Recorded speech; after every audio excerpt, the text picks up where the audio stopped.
Sofian ini memang udah dari dulu nggak bareng sama ibu. Nggak bareng sama ibu. Makanya dekatnya sama kakak yang pertama kan. Kalau bukan dari dia, mungkin saya nggak ada di situ. Karena emang dulu sempat mau dipinta sama orang kan.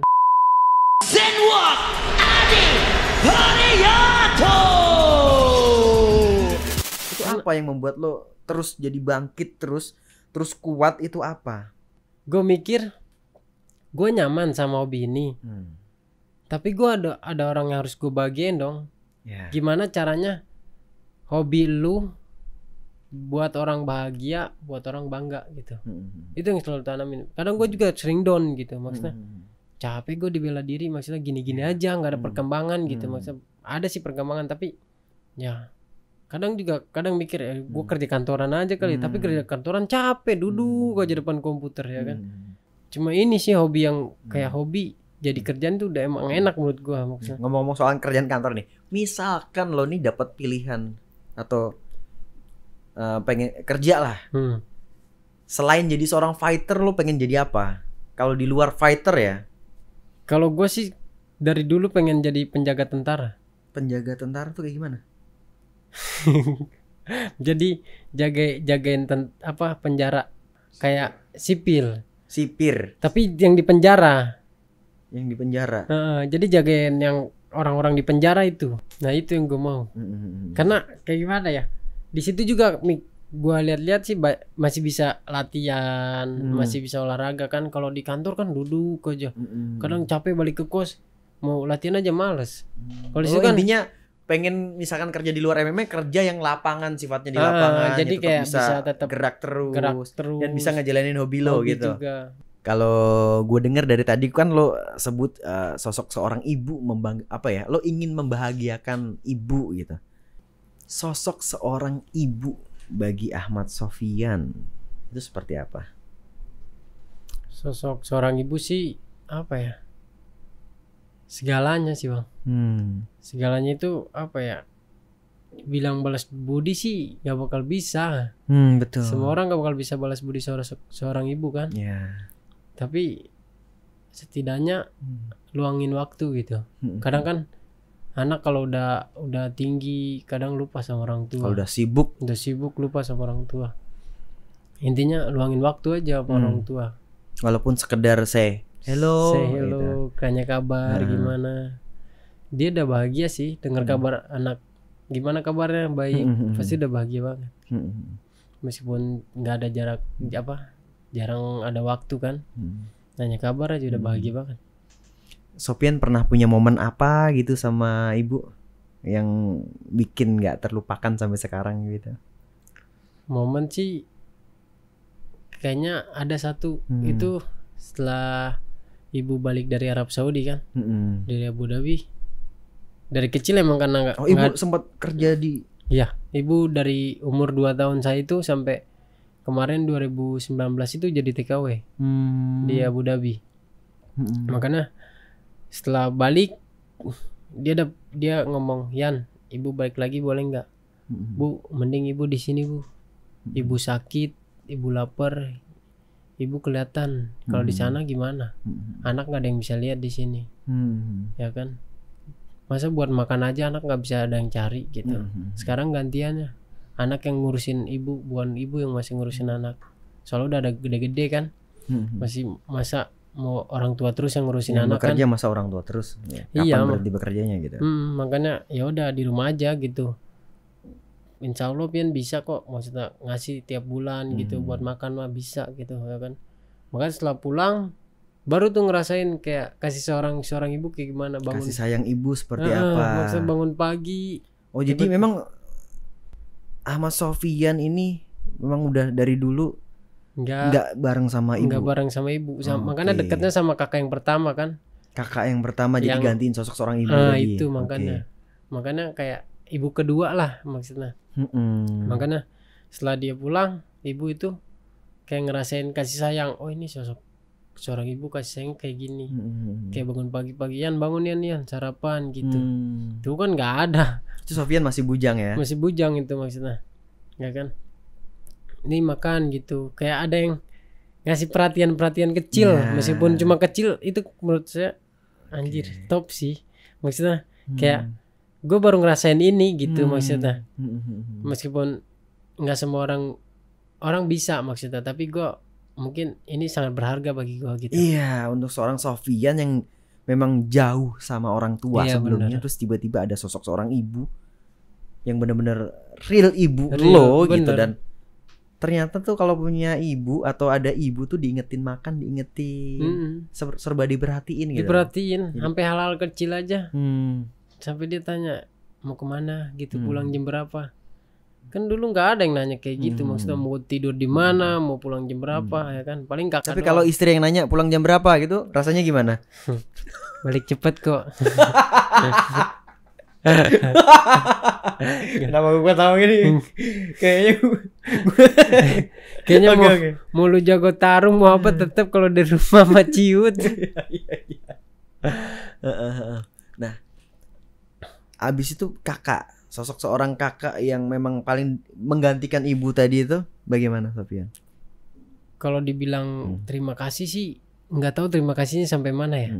Karena kalau bukan dari dia mungkin saya nggak ada di situ. Karena emang dulu sempat mau dipinta sama orang kan, Diadopsi, oke. Cuma kakak larang kan. Hmm. Udah biarin aja sini diurusin maksudnya.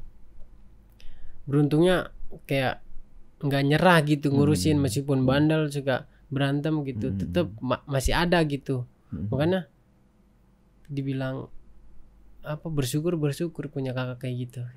Makanya kalau punya uang pasti nih bu kasih uang nih, sisanya kalau ada lebih kasih teteh ya gitu. Maksudnya selalu diingetin kayak gitu. Ini 3 orang itu aja, istri, orang tua, sama kakak. Ya. Nah, sosok ayah sendiri bagi Sofyan seperti apa? Kalau sosok ayah sih emang dari kecil nggak pernah lihat ya kan. Nggak pernah lihat ayah. Iya, karena emang dari umur 2 tahun setelah ibu balik ke sini, lahiran di sini, emang ayah udah nggak ada di sana. Ayah nggak ada di sana. Di sana Abu Dhabi. Oh, Jadi bokap lo Abu Dhabi. Orang Abu Dhabi. Orang Abu Dhabi. Pengen tanya gitu. Bu, ayah gimana sih di sana? Kayak gimana gitu. Cuma jawab ayah baik kok gitu. Kadang kasih foto doang gitu, maksudnya nih ayah Ada lu fotonya? ada di sana. Cuma kadang disimpan juga sama ibu. Kadang emang mau nanya kayak gitu juga kadang pengen takut sedih sih. Oh, makanya lo tadi dipanggil Arab. Nah itu Karena lo memang keturunan Arab. ada keturunan gitu. Arab gitu, makanya. Oke. Makanya dari dulu panggil Arab karena ada keturunan Arab kan. Makanya saya sampai setelah nanya itu udah sih nggak usah tanya-tanya ya. Yaudah sekarang fokus aja ke karir kamu gitu, kerjaan kamu, anak istri sekarang udah ada anak istri, urusin yang bener. Udah. Makanya nggak pernah nanya lagi kan. Oke. Dan sekarang lo jadi sosok seorang ayah yang Nah itu. Apalagi anak cewek kan. Kalau dilihat sih pundak pertama anak cewek itu sosok seorang ayah. Makanya mau sekecil apapun waktu bakal diluangin buat anak gitu maksudnya. Makanya setiap tanding gue harus pulang gitu, gue harus lihat anak gitu. luar biasa. Itu sih intinya, gue harus banyakin waktu buat anak gitu. Itu aja. Wah, keren Sofyan, keren. Oke, tadi sudah untuk family udah ya. Sekarang sosok pelatih yang paling berkesan buat Sofyan. Siapa ini sosok pelatih siapa? Vincent Majid. Kenapa? Kenapa tuh orang kan sombong. Vincent Majid. Sparring kita, gue tantang sini. Vincent Majid. Sparring apa game? Saya war nih. Karena apa ya? Kalau emang tanpa beliau mungkin gue nggak terkenal sekarang gitu. Bukan sebagai penantang Billy. Oke. Bukan orang yang ada di One Pride gitu. Karena emang dulu mikirnya, ya udah lu ikut gue aja kalau emang lu mau ikut di bela diri gitu. Dulu sempat mikir, masa sih gue harus ikut dia gitu. Sempat ragu juga, tapi gue punya keyakinan gitu. Ini orang kayaknya baik juga gitu. Emang awalnya sombong gitu emang. Lu kan, murid lo aja ngakuin kan? Awalnya sombong, diem gitu, cuek. Wih, latihan lu gitu kan. Kadang gitu. Iya kan. Dia kan gede datang. Woi, latihan lu gitu kan. Iya bang, ya kan. Tapi emang beruntungnya kenal dia itu kayak gimana ya? Kalau dia nggak ngajakin gua buat gabung sama dia, mungkin gua masih kayak jadi security Gramet kan. Dulu kan jadi security Gramet dia di Arta Gading. Ya, 2 tahun. 2 tahun di sana yang lo izin terus itu. Nah, itu. Izin. Makanya yaudah deh gue fokusin bela diri. Bang, sebenarnya nih, yaudah lu ikut gua aja kalau mau serius. Nah, baru diajakin ke Bandung kan sama dia. Nah, diajakin ke Bandung ngajar. Nah, baru ketemu istri di situ. Makanya beruntungnya kayak apa ya? Banyak orang baik sih menurut gue di sekitar lo ya. Maksudnya beruntungnya banyak orang baik kan. Jadi sosok seorang Vincent Majid, the Jackhammer ya namanya. Jackhammer. Di lukanya dia. Itu dia yang ngebuka jalan. Ya. Untuk lo. Jalan di buat dunia bela diri. Karena dia tahu semua apa kayak udah sih lu nggak usah ikutin Irwan kan, ya kan, karena emang menurut dia nggak baik gitu. Menurut dia nggak baik. Emang bener sih maksudnya emang. Ya udah deh bang, ya kan saya apa nggak ikut Irwan deh, saya ikut abang deh. Yaudah ayo bang, saya pengen fokus di bela diri gitu. Ya udah lu ikut gua yuk. Ya karena memang bener bro, lo di dunia bela, gue juga ngalamin di dunia bela diri ini, lo salah ngikut orang, salah ngikut panutan, habis lo bro. Selesai. Lo harus di tangan orang yang tepat, yang benar. Makanya dia bilang beruntung ya beruntung, bersyukur ya bersyukur. Makanya dibilang pelatih pertama lu siapa? Vincent Majid. Gue nggak bisa bohongin karena dia yang nolong gua gitu. Dan gampang indikasinya pelatih lo baik, bagus apa enggak, itu tulus apa enggak. Itu tadi, ketika lo mau belajar bela diri lain atau hal lain di luar kemampuan pelatih lo, dia ngizinin, nah itu udah pelatih lo baik, gue jamin. Tapi kalau pelatih lo ngelarang, wah, apalagi kayak janganlah nyegah-nyegah gitu, kayak membelenggu seperti itu, wah itu nggak baik. Tinggalin pelatih seperti itu. Itu pelatih yang nggak mau muridnya berkembang, nggak mau mencoba experience baru gitu, experience. Nggak terlalu ngebebasin buat muridnya lah gitu. Iya. Kalau kan muridnya mau berkembang banyak kan, wah something wrong banyak kan ini, gitu. Salah nih. Makanya kan karena emang apa faktor apa masalah di belakang kan, dia mau narik gua kan. Yaudah lu ikut gua aja deh. Makanya pas mau dapat tanding juga dapat Arif Adila, dia sempat ngomong, udah lu nggak usah lihat media sosial, nama lu lagi jelek.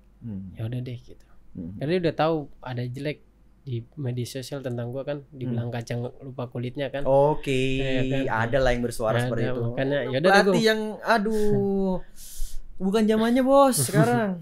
Makanya enggak, yaudah lu nggak usah peduliin itu, lu fokus aja. Makanya yaudah intinya lu buktiin aja kalau lu bisa kok gitu. Ya udah dalam hati, ya udah gue buktiin sama orang-orang yang percaya sama gua gitu.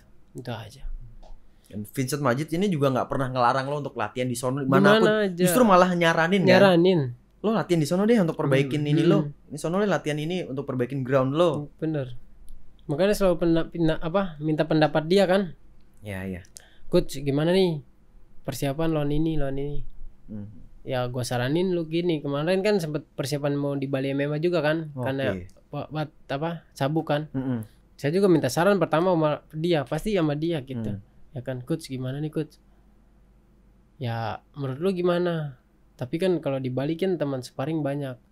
Teman sparring juga di sini banyak gitu ya kan. Cuma kita harus cari aja gitu. Tapi kan program di sana. Coba deh lu chat Pajar deh. Coba dia kan udah pernah di Bali MMA. Udah pernah ngerasain pengalaman di sana. Program di sana gimana gitu.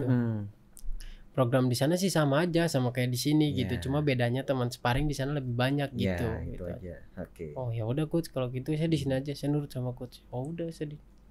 Gitu aja. Itu luar biasa Vincent. Keren. Coach Vincent.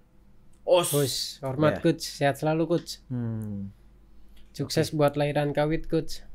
Oh, istrinya lagi hamil ya, bentar lagi lahiran ya. Oke. Semoga lancar persalinannya. Kan kita udah mulai bahas dari kecil lo sampai ke puncak final ini, perebutan sabuk. Sebenarnya apa sih yang membuat lo yakin dengan karir ini sebagai seorang MMA fighter? Kalau dilihat sih apa ya? Mungkin dari awal sih. Dari awal coba bangkit lagi, jatuh lagi, bangkit lagi. Tapi wah mungkin ini udah jalannya, maksudnya jalannya ini udah di atas gunung gitu ya kan, coba buktiin dulu deh. Kalau emang udah jatuh ya udah, mungkin bukan jalannya. Kalau emang lu mau bangkit lagi, lu capek ke atas gunung, ya udah itu prosesnya, lu nikmatin gitu. Ini jalan lu gitu. Tapi kalau emang lu mau banting setir ya silakan gitu maksudnya. Kadang harus nikmatin aja dulu gitu. Ada kepikiran lo mau banting setir itu? Kepikiran sih mungkin nanti sih. Sekarang belum. Belum ya. Karena pikiran gue sampai sekarang itu, gue pengen buktiin sama orang-orang yang gak pernah percaya sama gue tentang pekerjaan gue sama ini. Itu aja. Jadi orang-orang yang meragukan lo jadiin cambuk buat diri Cambuk buat diri gue. Keren. Makanya selalu bilang, apa sih Sofian gitu, apa sih kerjaan Sofian gak jelas ya kan. Makasih buat omongannya, tapi gue bakal buktiin kok gitu. Omongan lu buat jadi penyemangat gua gitu ya kan. Lihat aja siapa yang bakal sukses duluan. Gue bukan mau sombong gitu, cuma mau buktiin aja gitu. Itu aja. Benar. Kenapa ya, kalau kita nggak ada yang caci maki, kita bingung juga sih. Ya, kita kayak nggak ada challenge ya. Nggak ada challenge. Nggak ada tantangan ya. Nggak ada tantangan. Cuma fokus bagian orang gitu, tapi nggak ada yang wah Pak Sofian sih gitu, nggak jelas maksudnya kerjanya. Tapi wah ada penyemangat lagi nih. Gue pengen bagiin orang, tapi ada yang nggak percaya sama gue gitu ya kan. Ya udah, gimana cara gue buktiin ke dia kalau gue bisa, gue juga bisa bagiin orang yang gue sayangin kan. Itu aja. Jadi usaha lo, pembuktian lo makin keras. Makin keren, makin maksimal lah. Nah, gue mau nanya pendapat lo nih. Kan atlet-atlet bela diri di Indonesia kan banyak banget. Yang udah legend tuh banyak. Tapi kan sekarang udah seiring berjalannya waktu nih, nama-nama mereka udah mulai meredup dan orang nggak kenal sama mereka. Gimana menurut pendapat lo? Kalau kayak gitu sih apa ya? Mungkin dari orang-orang kenal itu dari kayak harusnya dimasukin ke museum fotonya, jadi semua orang tahu gitu. Oh dia museum sejarah gitu. Iya, sejarah kan. Betul. Kayak sejarah orang kan nggak ada yang tahu. Yeah. Kayak petinju Chris John kan. Mungkin lama-lama orangnya juga pada nggak tahu Chris John siapa. Wah, harusnya di blow up ke media. Nah gitu maksudnya. Sekarang kan eranya udah era digital. Era digital lebih, kan. lebih gampang banget harusnya. Kenal. Oh ini dia petinju nasional dulu kan. Sekarang dikit-dikit ngilang gitu, makanya apalagi ntar nanti OnePlate ya kan. Kenapa tuh? Dikit-dikit aduh Tuhan. Mungkin emang lagi naik OnePlate. Mungkin kayak siapa ya? Ada masanya gitu. Ada masanya maksudnya. Setelah lo udah nggak terkenal, gimana sih ini orang? Pasti faktor OnePlate yang dulu naik, sekarang pasti udah mana? Buktinya terakhir nama yang nggak pernah hilang siapa yang waktu kau sama Theodorus Ginting? Ahong. Bukan. Siapa tuh? Yang anak Lindu Aji. Ngabdi. Nah Ngabdi sekarang ada namanya. Udah mulai turun kan? Udah nggak pernah. Iya. Padahal dia champion dulu kan. Iya. Gitu loh. Karena makin apa ya, orang sekarang cuma ingatnya nama-nama yang lagi terkenal sekarang aja. Yeah. Kalau udah nggak terkenal, udah ngilang gitu. Yang lagi di atas aja dia inget siapa. Dan lu sendiri ketika ngalamin hal seperti itu gimana? Siap nggak tuh di posisi itu? Ya siap nggak siap emang. Ini kan lo kan lagi naik-naiknya nih. Nah, banyak orang kenal Ahmad Sofyan. Apa ya? Siap nggak siap maksudnya? Kita kan kerjanya di kayak gini, dunia bela diri maksudnya. Orang pasti kenalnya cuma sesaat gitu ya kan. Bener nggak? Sesaat maksudnya. Oh dia Sofyan kenalnya saat ini cuma gini-gini. Ntar udah kalau nggak jadi champion turun, nggak hilang ya udah. Nama juga kehidupan bro. Betul. Pasti ada saatnya orang naik, ada saatnya orang turun. Gitu. Iya. Pasti lo pernah dong di DM sama junior gitu yang gimana sih bang caranya? Bang bagi dong ilmunya. Pasti sering gitu. Pasti banyak kan? Banyak. Nah, saran lo sendiri untuk mereka yang ingin memulai di dunia fighter tuh apa tuh? Yang satu sih tetap semangat, jangan pernah nyerah, ya kan. Dan satu giat berlatih, itu intinya lu latihan aja gitu. Intinya latihan, kalau ada event apa gitu, lu ikut aja gitu. Urusan menang kalah itu belakangan. Jangan pilih-pilih dulu lah baru awal-awal. Iya jangan pilih-pilih, apalagi buktiin diri dulu. Apalagi minta bayaran kan. Oke. Jadi harus buktiin diri dulu. Lo bisa nggak gitu? Makanya gue punya junior banyak di Bandung di Muay Thai. ikut aja gitu maksudnya. Kalau emang nggak ada biaya, lu bilang aja kalau gua ada rezeki gue bayarin gitu. Yang penting lu tanding aja dulu, nyari pengalaman. Karena emang orang mau tanding langsung ke pro minta bayaran, lu amatir aja nggak lulus gitu. Iya. Ya kan? Oke, jadi pesannya amatir aja lo nggak lulus, Iya. gimana lo mau pro? Makanya lu harus latihan aja yang Lo bener. harus nikmatin prosesnya nggak sih? Proses bro. Iya kan? Karena hasil terbaik adalah proses. Nggak ada yang instan. Nggak ada yang instan. Mie instan doang. Mie instan instan. doang, mie goreng. Minta iklan mie instan nih. Fighter makan mie instan. Aduh. Keren. Ada sih. Ada. Gua. Iya bener. Setelah tanding pasti gue sediain pop mie. Oke. Hah. Bener. Abis tanding gue cuma mau makan pop mie. Mau menang mau kalah gue rindu pop mie gitu. Abis tanding anjir nikmat banget pak. Oke. Karena seumur umur gue nggak makan mie itu pas tanding doang. Semoga abis ini lo di endorse sama Pop Mie ya. Amin. Gue doain. Ya kan? Amin. Karena lo emang cinta sama Pop Mie. Pop mie. Setelah tanding gue lari ke hotel apa? Masak air pop mie. Selesai. Itu nikmat banget Aduh. kuahnya. Nikmat banget sambil ambil nikmatin medali kemarin. Sekarang mah sabuk. Oke. Oh, nanti sabuk. Sabuk. Oke. Amin gue doain. Nah, ini kan Sofian nih sebagai fighter muda nih.